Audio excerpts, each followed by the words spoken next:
Welcome to You Are Not a Frog, the podcast for GPs, doctors and other professionals in high-stress jobs. Working in today's pressured environment, you may feel like a frog in boiling water.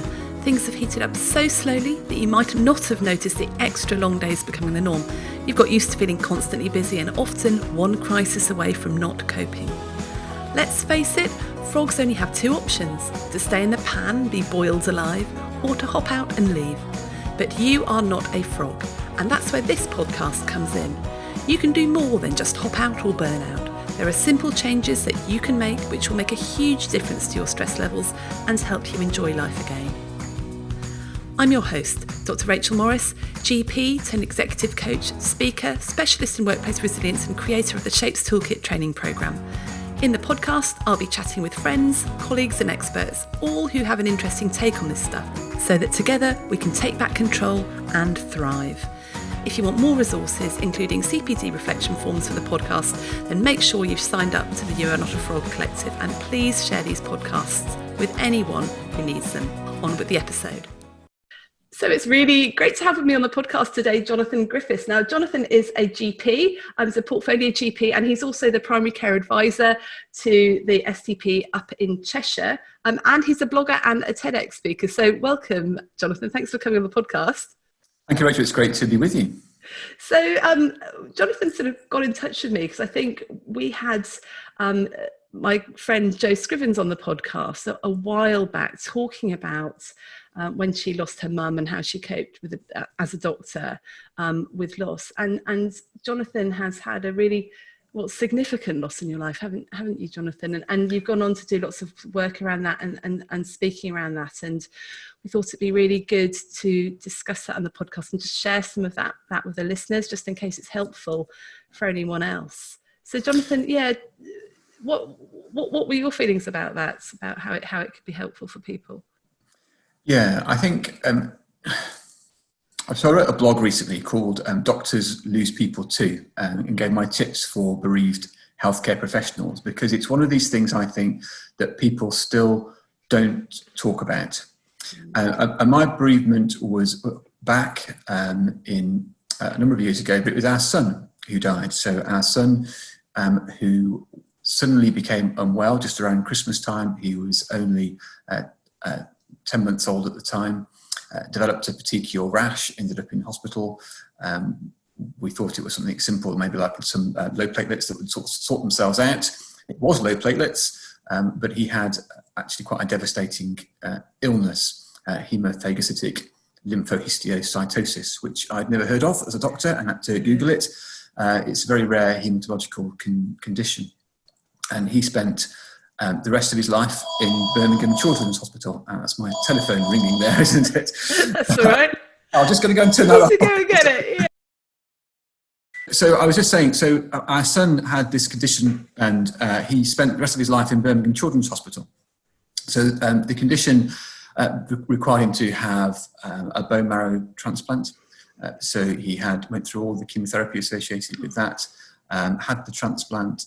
That was successful, but he succumbed to a respiratory infection.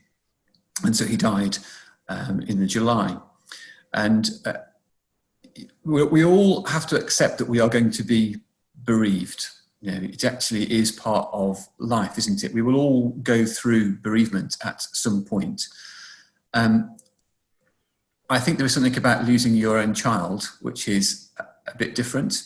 And we found that really very difficult. And we had his twin sister. So we still have our daughter. She's now 17. And so for us, we had that experience of living in the hospital for those 7 months, and then picking up the pieces of our lives following on from that. And it was just one of the things I thought it was worthwhile perhaps sharing how I think I've got through that process. And many people say, well, I could never have dealt with what you've dealt with. I think people can and do all the time, and you don't know what you can deal with until you actually go through it. And equally, but I didn't want to say, this is how you should get through it. And these are things that you have to do if you're bereaved, because I also recognise that everybody is very different. And what was helpful for me isn't necessarily going to be helpful for anybody else. But nevertheless, I thought worth sharing some of the things that I felt were helpful for me getting through that experience. Yeah, thank you. It is really helpful for people to share it, because you have no idea about how you're going to react to a situation until you're in it, do you? Were you surprised at your reaction there, or did you react in a way you could have predicted? I think when you're in it, you're not analysing it like that. So you're not thinking, oh, how am I going to cope with this? You just do it, and you just have to literally take one day at a time.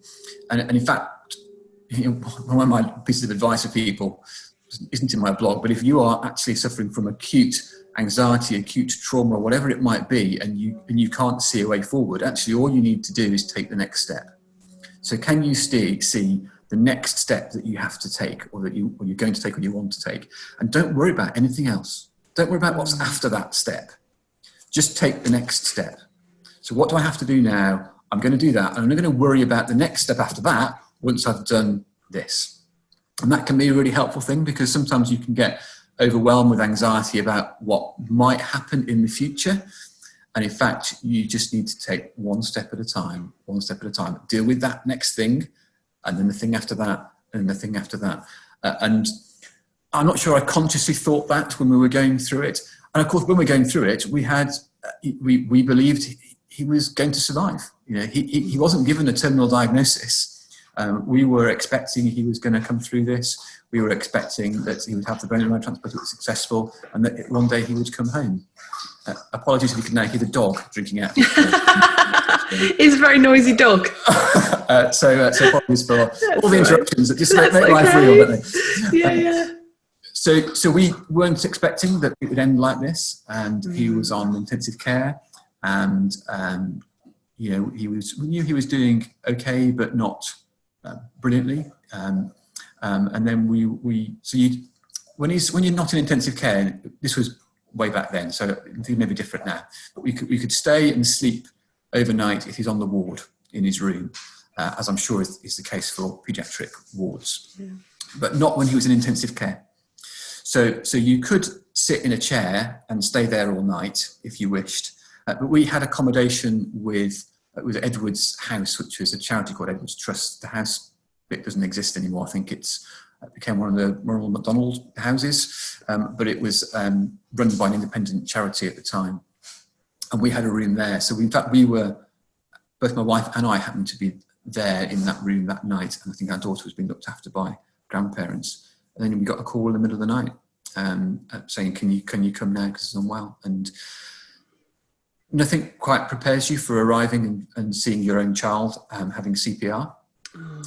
But that's what happened when we got there. And there are some moments that I will never forget. Just being there and actually then realising and knowing that he wasn't going to survive, and just having our last moments with him. And that was, you're not prepared for that to happen.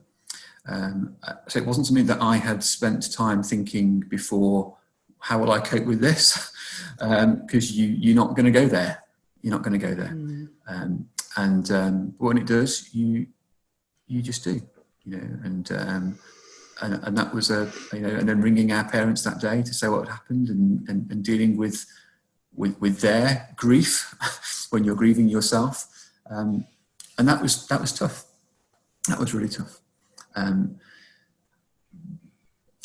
But yeah, you don't analyse it at the time. It's only after the event that you can start looking back, and then the things that I've done subsequently to take myself forward and getting back to work and how I did that are all things that you just take one step at a time. I think that's really good advice. For particularly, I guess at the moment we're in the middle of COVID and a lot of people are feeling really anxious, and even though they might not be acutely bereaved, minds are racing about what could happen and what if this or that, and so we're constantly pre-living stuff hasn't actually happened yet. Yeah, and I think that the COVID situation is really tricky, and it is very anxiety inducing, isn't it? And I think it's hard to know, and I think taking one step at a time is helpful. There's an element of we need to be prepared, but we're not quite sure what we're preparing ourselves for, and that makes it really hard. I think the onslaught of information that is both in our email inboxes, but also on social media, that I'm having now to limit my social media. So on one hand, I'm finding it helpful because it's giving me information, and some of the information is really useful. On the other hand, I'm reading stuff that's making me really anxious. And of course, you forget that for the majority of people, this is going to be a mild illness. And instead I'm reading about, this young person on a ventilator with no underlying chronic disease. And I'm thinking, I don't even know if it's true, but suddenly I'm anxious about my own health. And so you end up with this anxiety about yourself and your family, but then also about, well, what's work going to be like? And you're worried about how you're going to cope with that. So I'm limiting my social media at the moment just to try and keep myself sane. And that's a positive thing for me to do that, and to not get stuck in the constant negativity and anxiety provoking stuff that otherwise you can find in your feeds. I'm trying to stick to reading official guidance and official advice. So I'm very skeptical of the stuff that says, we've heard you shouldn't do this, you shouldn't do X, Y, and Z, unless I'm seeing that from an official source. So it's on the NHS or it's on the government websites, okay, fine. Trying to limit my reading to the stuff that's coming through from my CCG, that's giving me the formal advice about what we should be doing and how we should be preparing, and things I'm getting from my professional networks. But it's very difficult, and your mind does run away with you at the moment. And I think just trying to be clear about, well, what is real and what is, hype is the wrong word, because that, but you know what I mean? It's the stuff that is coming at you that is being escalated on social media. Not all of it is true. A lot of it makes you feel really anxious. Yeah, absolutely. 100% agree. And that did a podcast a week or so ago with Dr. Caroline Walker. We were talking about actually the need to limit your consumption of the news and social media and stuff, because actually that doesn't help with the pre-living that we're doing. Actually, someone's made a really good suggestion. I was in a group coaching call with my community last night, and someone said actually one thing they do is have a folder on their email with COVID guidance. So they're not reading it all day, but if they see something they need to read, they'll stick it in the folder and read it at a set time. So they're not constantly consuming all of that. That's a really good idea, because the good thing about it as well is you lose the information because there's so many emails about it. And actually, how would you even search for an email about COVID? Because we're getting multiple emails a day, all with the same words. I don't even know what I'd search for. And you're thinking, what was that thing CCG sent out advising about? And you've lost it unless you put it somewhere sensible. So that's really good advice, actually. Yeah. So, Jonathan, can we just go back to, the way that you dealt with your son's death and what you did? Because I sort of reading on that amazing article you sent out recently about, when we lose people we love, and that was on LinkedIn. We'll put that in the show notes. It's on your blog, wasn't it? Because I think that obviously, hopefully, most of our listeners won't have experienced the loss of a child, and that I just think that must be the most dreadful thing. But lots of us would have experienced other sorts of loss, like relationship breakdown, loss of parents, all that sort of thing, which is, still really, really quite significant, isn't it? And I think whatever way you look at it, that it's still grief, isn't it? It's still loss. Yeah, absolutely. In your journey, what were the things that you did that were really helpful, and what were the things that you did that were unhelpful, or that other people did that were unhelpful, perhaps? Okay, so I think be kind to yourself. Okay, and that is also then stopping and taking note of what you need to do to get yourself right again. So, and this might be time. And I know that doctors find this really, really hard, but you need to take the time that you need. So for me, my son went to hospital in the December. He died in the July. I went off sick. So I took that entire time off sick, and I returned, I think it was the October, so 2 or 3 months after. So I took 9 months off. And I just want to tell you that that was absolutely the right thing for me to have done. And there is no way that I could have been a doctor to my patients during that time. And if I'd have tried to have done that, I couldn't have been a parent and a husband in an adequate way. So I would have failed at both. I'd have failed at being a doctor. I'd have failed at being a husband and a father. It would have been a total lose-lose situation. So we all just need to stop and think, okay, in this situation now, do I need to take time? So if you've been bereaved, if you're going through a relationship breakdown, whatever it might be, are you actually able to work? And this also be true for people that are suffering from significant stress in the workplace, or mental health issues, depression. Are you fit to work?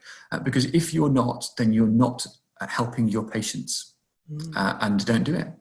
And remaining at work when you're not able to give it your all is dangerous for you, and it is dangerous for the people that you're trying to serve. So don't do it. And then I also then thought really carefully about how I was going to return to work. So 9 months off is not an insignificant length of time to be away. And I was really anxious about getting back into work. And I'd had a little bit of CBT, which actually another story, I had to have it because medical sickness said that they'd only pay me for being off if I had CBT. So I didn't really want CBT. I felt very kind of aggrieved that I had to have CBT, but I had CBT. But one of the things that was helpful about it was that they talked about getting back into the workplace and having a phased return into work, and not just going back from being off to full-time general practice again. So I did have this phased return. And the other thing that I did, so a friend of mine, do you remember the Trini and Susanna, the fashion thing at the time? So a friend of mine was really into Trini and Susanna, and she said, look, I'm going to take you shopping for new clothes to wear at work. And she'd actually booked me into a department store to, you can go and have a shopper, a personal shopper.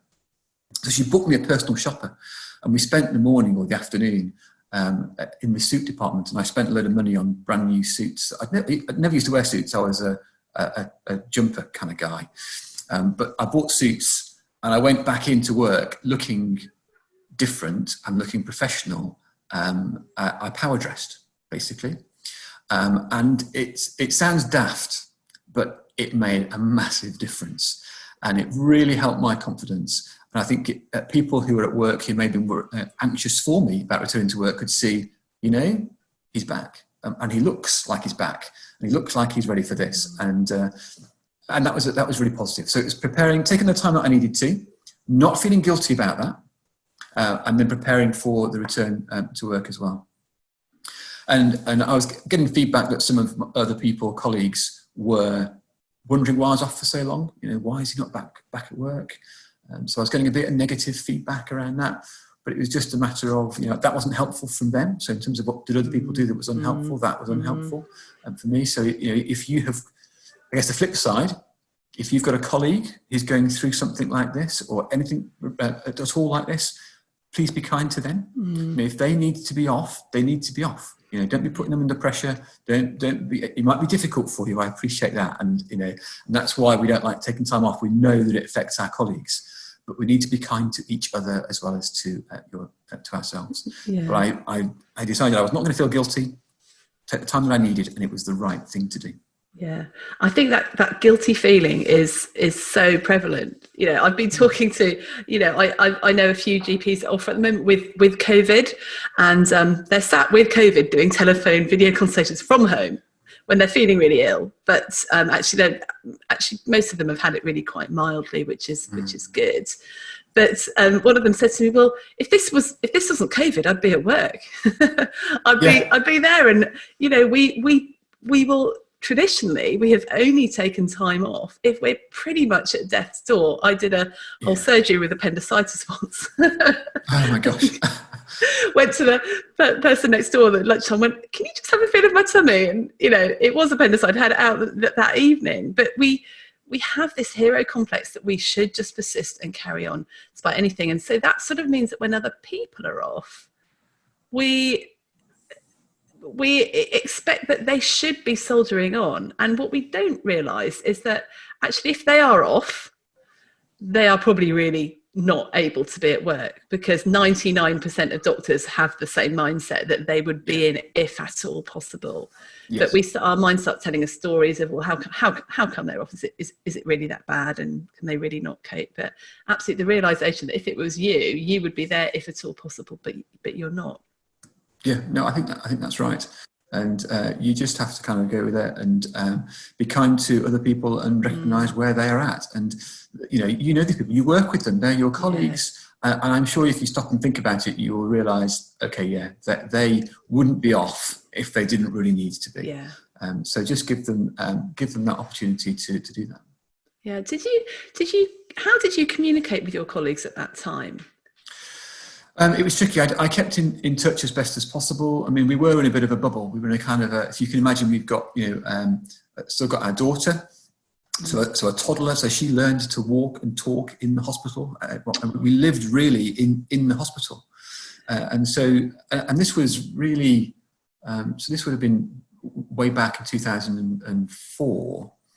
So we didn't have the WhatsApp groups and the Facebook Messenger and all that kind of stuff. The social media contacting wasn't really there. So, I can't really remember. I must have had I must have phoned. We'd have had email, wouldn't we? I think we'd have had email in 2004. So I probably emailed and I probably phoned. But I can't really remember that, actually. Yeah, and probably that wasn't at the forefront of what you were thinking about. It was fully focused on your family, I would think, rather than, I need to communicate with my colleagues. Absolutely, and I was getting sick notes from my doctor and sending those in, and maybe that's how I communicated. I remember my surgery I had some difficulties in terms of some colleagues in terms of how they thought about me being off, I think, and it was getting back to work was difficult.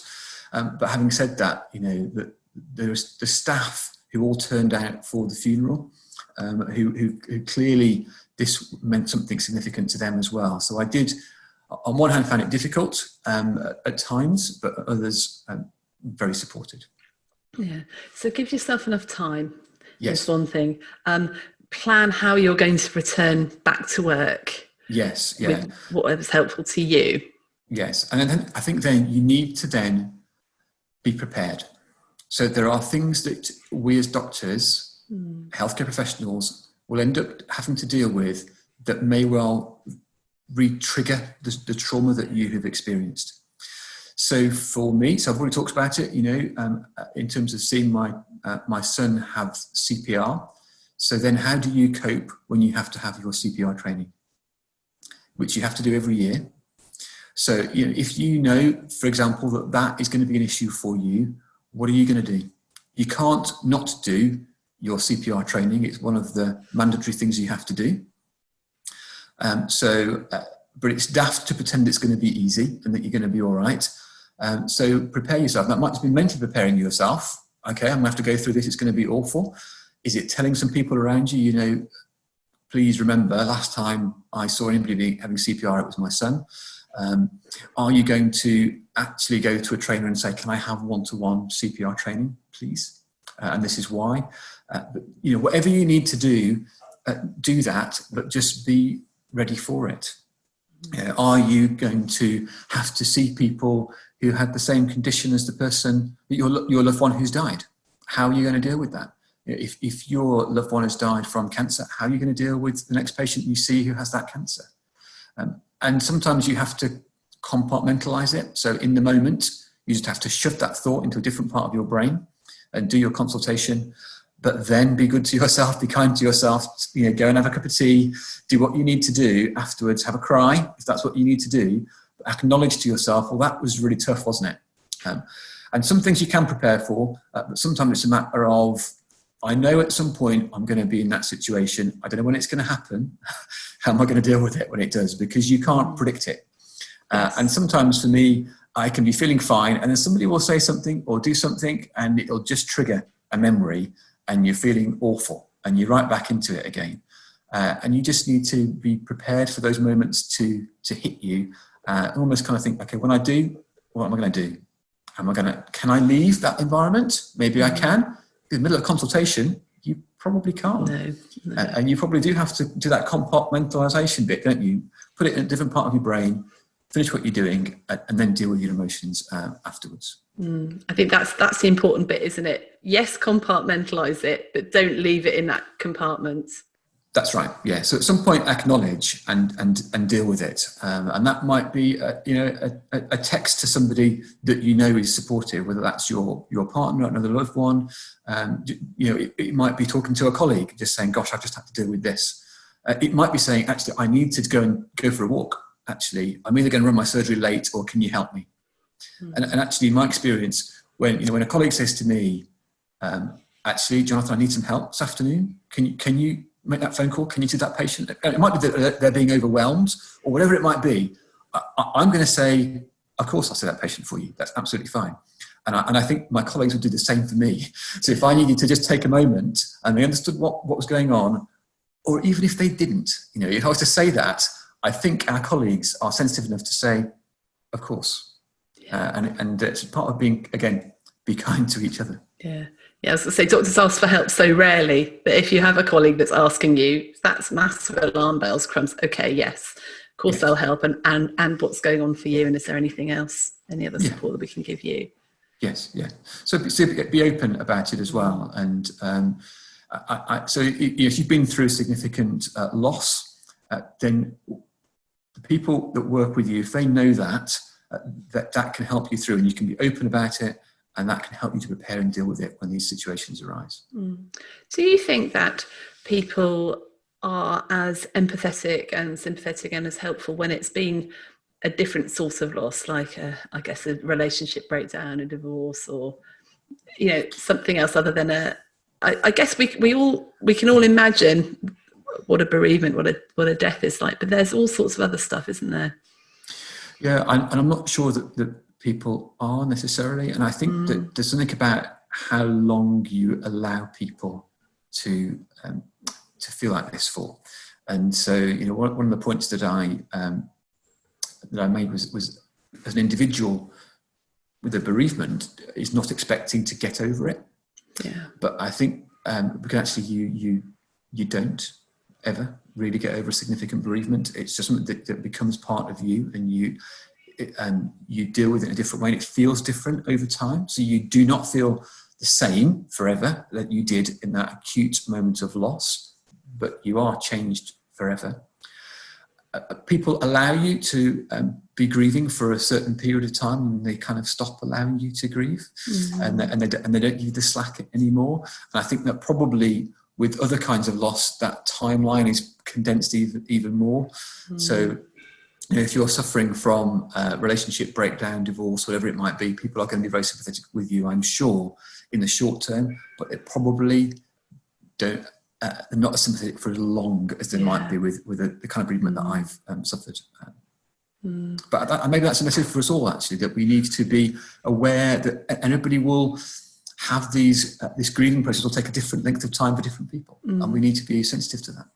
Yeah, and I guess with a relationship breakdown, a divorce, you're also then having to live with the ongoing consequences and the ongoing difficulties of bringing children up on your own, or different relationship with your partner, and childcare, and all those other things as well. So it's not just done and dusted, is it? Absolutely not. And the practical implications of, as you say, of a divorce with children involved are huge. That don't just go away.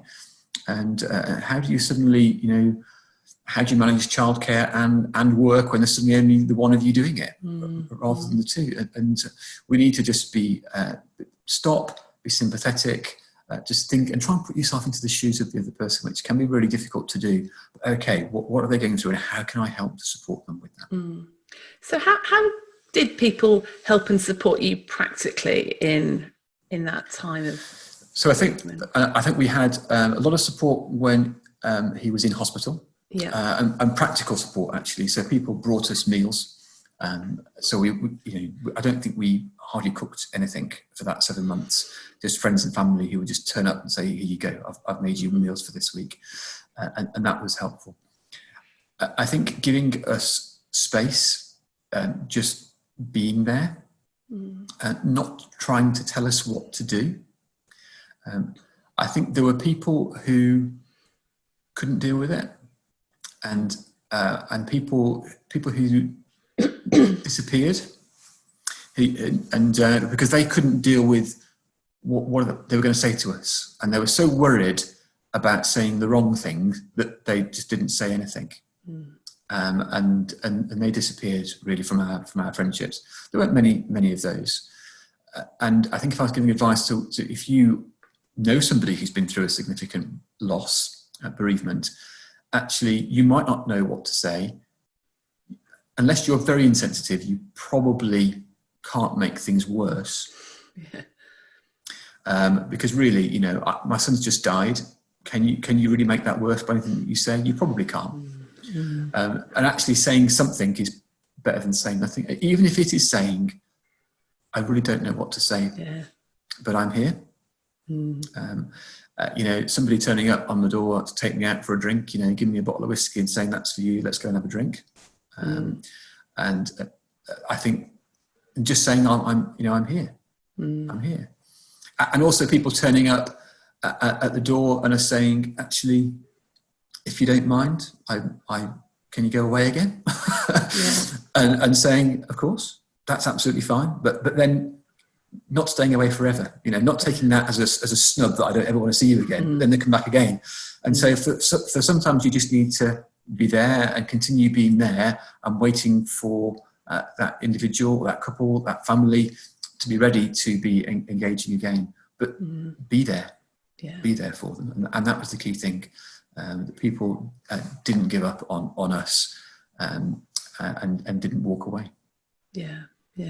So be there, keep being there, even if you are turned down or turned away or whatever. And practical help is good. Practical help, absolutely. Yeah. Now I know in your blog you talked about exercise as well and being active. Yes. So I dabbled with bits of exercise before. You know, I'd been a member of a gym and I'd done that for a while. And then we spent these 7 months, as you can imagine, the situation. We ate well, people were feeding us, but then we also were eating takeaway and, you know, all the things that you would expect, not cooking, not exercising, not going anywhere. We did, you know, we'd take our daughter in a pushchair around into Birmingham from the hospital most days when we were there. So we'd be getting a bit of walking exercise, but that was it. But we put on weight. We didn't feel healthy. We didn't feel fit. And then friends of ours, it came together with kind of what can we do to give back to the charity that supported us. So Edwards Trust, who provided accommodation for us, but also provide, anyone who's in the Birmingham area, I'm sure will know of Edwards Trust. So they provide counselling for bereaved parents and bereaved children. So if you are a healthcare professional in the Birmingham area and you've got patients who've been bereaved in this way, definitely look up Edwards Trust. We wanted to give back to Edwards Trust and raise money for them. So we did a charity ball, which raised a lot of money. But then also a friend said, you know, why don't we do a half marathon? And I'd never run anything like that at all. And so we picked the Stafford half marathon, and I think we gave ourselves 6 months. And we kind of Googled, well, how do you train for a half marathon? I had no idea. Found something online. I think it was Hal Higdon, who does half marathon and marathon training. His website, so you can. And basically, his thing said, right, this is the beginner half marathon training schedule, and it said if you can run for half an hour 3 times a week. Now that's a bit of a challenge getting to that point. If you do the Couch to 5K, you'll be running for half an hour. So if you do the Couch to 5K, and if you can do half an hour 3 times a week, you just follow this schedule and you will be able to run a half marathon at the end of the schedule. So we thought, fine. So we did it. And we did. And it's been transformational for me because I found that I liked running, and I found that I was good at running, but not at first. So, the first time I put on a pair of running shoes and ran around the block, I felt like I was going to collapse and die. It was awful. I had chest pains. I was sweating. I could hardly breathe. It was awful, absolutely awful. But then you carry on and you carry on doing the training. And the thing that got me through that training was actually the thought of our son. Sometimes when it was felt really, really hard, it was like, well, okay, this might be hard. But, I've not been in intensive care. I've not had chemotherapy. I've not had to go through all that he went through. And if I'm complaining about this feeling a bit hard and I'm a bit tired, come on, pull yourself together. This is nothing. And that genuinely got me through the training of the half marathon.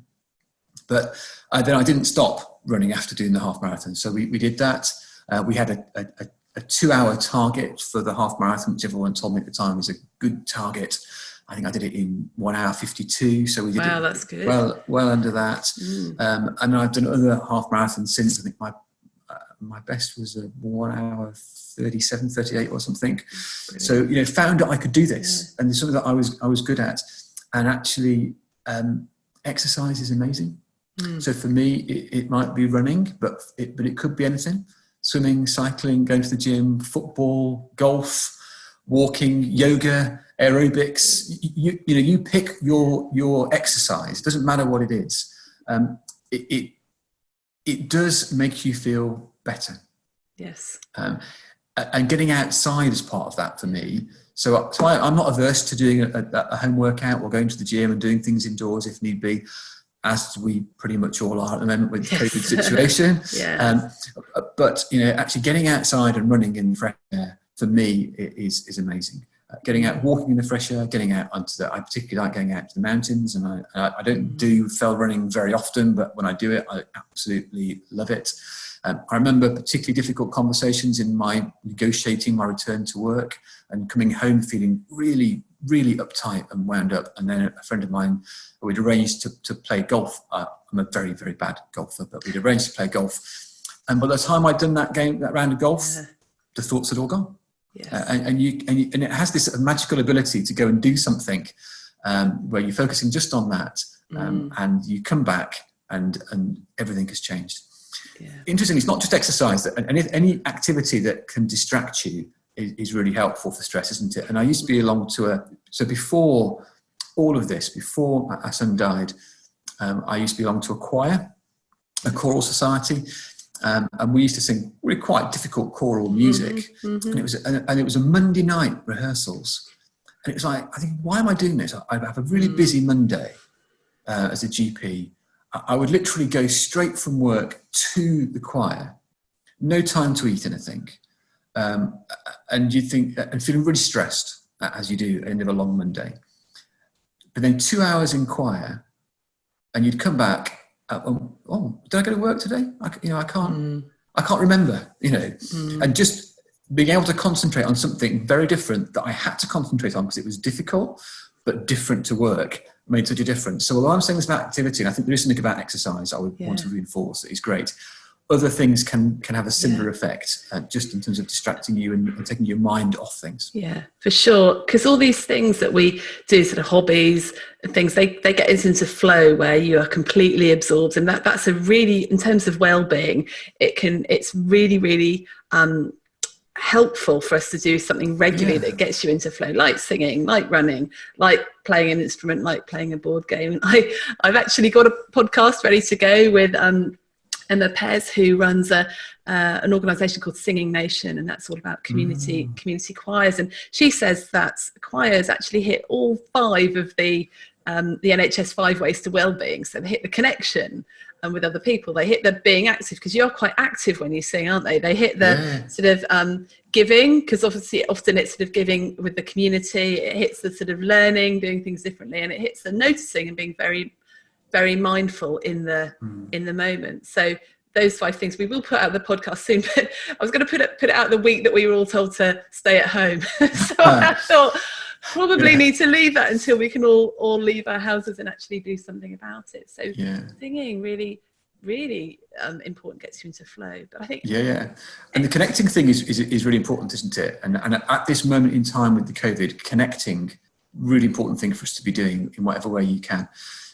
But exercise is a way that you can connect as well. So yeah, I will run on my own, but I probably prefer running with friends. And it's different kinds of running, and we'll run and we'll chat and we'll talk, and that's really, really positive thing to do. So the best Facebook group that I'm a member of is the Sweaty Vertebrate Healthcare Professionals group. So I'm giving a shout out to them. Send us the link. So they're really good. So that any healthcare professional that's into any kind of exercise. And what's fantastic about that, so you have to answer the screening questions to get in. It's a private group, but that literally is what makes you sweat and what kind of healthcare professional are you. And it is the most supportive group. And, you know, I've met some of them in real life now as well, but not many. But just that ability to be positive and to connect in that way. And people just post what they're doing, the exercise they've done that morning. It also opened my eyes for me. Opened my eyes up to, it's not just running. So there are people on there that are doing weightlifting, that are doing gym work, are doing CrossFit, are doing different sports. And for me, it's sort of actually, perhaps I should be a bit more rounded than just running and do some other kinds of workouts, which I've started to do. But yeah, exercise, I cannot push it enough. No, I mean, it does make you feel so much better. The reason I'm sat here in my sort of sweaty gear and I think it's a sweaty mess is that, a friend of mine is running a virtual circuits training at 9 o'clock every morning in the week. And we all sort of get together and I sit on my roof terrace and we do that. And it is, I've realised, because we're, at home at the moment all the time, isolating. And, just to know that once a day, getting physical, moving my body, it's done wonders for my mental health. Actually, I feel much better than I did last week when I wasn't really getting out and doing much. And there is so much evidence, isn't there, for exercise, for mental health, but for productivity, just for all sorts of things. So watch this space. We've recorded some self-isolation exercise circuit training videos, so we'll put that up for people to access really soon. But I think there's a lot out there at the moment. I think lots of people are responding, aren't they, with stuff. And so I think if you start looking online now for exercise workouts, there's a lot. I think I saw something from England Rugby popped up. It's popped up on that Sweaty Health Professionals feed. Oh yeah, very good. They put a workout today as well. Yeah. Okay.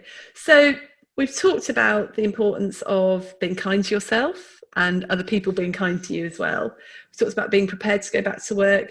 We've talked about how to return. We've talked about exercise and connecting and all those sorts of things. Is there anything else that you think is important for people to know or to realise or to do if they are facing a time of loss or bereavement? So I think you need to allow yourself to enjoy things. And I think this is really, really hard. And so if you've been through a significant bereavement, any bereavement, the thought of being happy is tough. You can't imagine yourself being happy. And more than that, I think you think, if I am happy, I shouldn't be happy. Okay. I mean, if I am, this is somehow disrespectful. It means that I didn't love that person enough, that I've forgotten about them, that this didn't mean, and all of that it comes in, it almost like you feel guilty about being happy. Yeah. And you need to give yourself permission to be happy again and to enjoy things. And I talked about it in my blog. So we had tickets to go and see Dara O'Brien, the comedian, probably within a year of our son dying. And I remember going and thinking, this is just really odd. Why am I going to a comedy gig? I sat there, he was funny, and the people around you were all laughing, and you think, how can you be laughing? You also, this is awful. I'm in this bereavement. How can I be laughing? And there's almost a conscious decision that, I'm going to allow myself to enjoy this. I'm going to allow myself to laugh and to be happy, and I did, and it felt fine. But you do almost need to consciously allow yourself and give yourself permission to do this. But I think it is really, really important. because there are still good things about life, and there are still things that you can enjoy, and you can still be happy, and you're not going to feel this way forever. And that's what I tell my patients, that you might not get over it. We've all talked about that, but equally you're not going to feel the same as you are now forever. And over time things will feel better. They'll be different, but they will feel better, and you'll be able to cope with them in a better way. So I think key message, if you're going through this now, please allow yourself at times to enjoy things that you would otherwise enjoy, and to be happy. Yeah, thank you. So really important to allow happiness, allow for joy, and also allow for sadness and those other feelings. Yes. Yeah, absolutely. And you can feel, and that's the thing, isn't it? You can feel happy and sad at the same time sometimes. But we've already talked about the need to acknowledge those feelings and those emotions when they come and hit you, and give those space and time. But you can also allow yourself to be happy at times as well. Yeah, brilliant. Jonathan, thank you so much. That's been really, really helpful, really insightful. If people wanted to get hold of you, how can they sort of see more of your work and get hold of you? So you can get hold of me on Twitter. So I'm at Dr John Griffiths. That's without an H, so DRJON Griffiths. You can find my blog at drjongriffiths.wordpress.com. Brilliant. Okay. Thank you so much. And I'd love to have you back on the podcast another time to cover. Yeah. There's so much more we could talk about. So that's really helpful. How long are you left for your isolation? How long have you got till you can leave the house? Yeah, so we're in household isolation because my daughter had a cough, and so that ends on Saturday. Of course, it's not that different to the lockdown that we're all in. In reality, apart from I can't go out for work and so on at the moment. But yeah, I'll be able to I'll be back at work, back in the surgery on Monday next week. Yeah. Okay. Do lots of phone calls in the meantime. Yeah. All the best with all of that. Yeah. Thank you. Stay well, and we'll speak again soon. Thank you. Yeah. Thank you, Rachel. Bye. Bye. Thanks for listening. If you've enjoyed this episode, then please share it with your friends and colleagues. Please subscribe to my You Are Not a Frog email list and subscribe to the podcast. And if you have enjoyed it, then please leave me a rating wherever you listen to your podcasts. So keep well, everyone. You're doing a great job. You got this.